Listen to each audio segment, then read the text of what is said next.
Maintenant, très clairement, moi, je pense que quand on ressent le besoin de parler de sa rémunération parce Ouais, qu'il y a quelque chose qui est pas OK, ouais, beh, il faut en parler. ouais. Mais il faut en parler vraiment de mon point de vue, ça se prépare. Ça se prépare et ça doit se préparer des 2 côtés.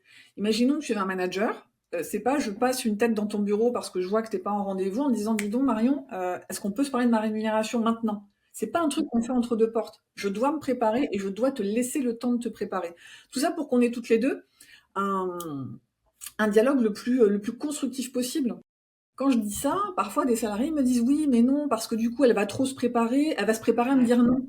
Ah non, mais si tu prends ton manager ou ta manager, c'est clair. comme ça par surprise, Mmh, elle va dire non, parce qu'elle a pas mmh, envie d'en parler et il y a mmh, l'effet de surprise et donc clairement, il va y avoir un blocage. Alors que si je dis: «Écoute Marion, je voudrais te parler de ma rémunération» et que toi tu me dis: «Bah écoute, ma réunion a été annulée, viens, on en parle». Non, non, non. Je voudrais qu'on se parle, tiens, quand est-ce que tu es dispo, en fin de semaine? Pour que toi aussi tu aies le temps de te préparer. Et se préparer pour moi déjà ça passe par être très conscient de sa situation. OK. Combien je gagne aujourd'hui? Mon salaire, mes primes, mes avantages. Et ça, c'est hyper important déjà pour avoir une idée très concrète de son package et remettre toujours le sujet au bon endroit.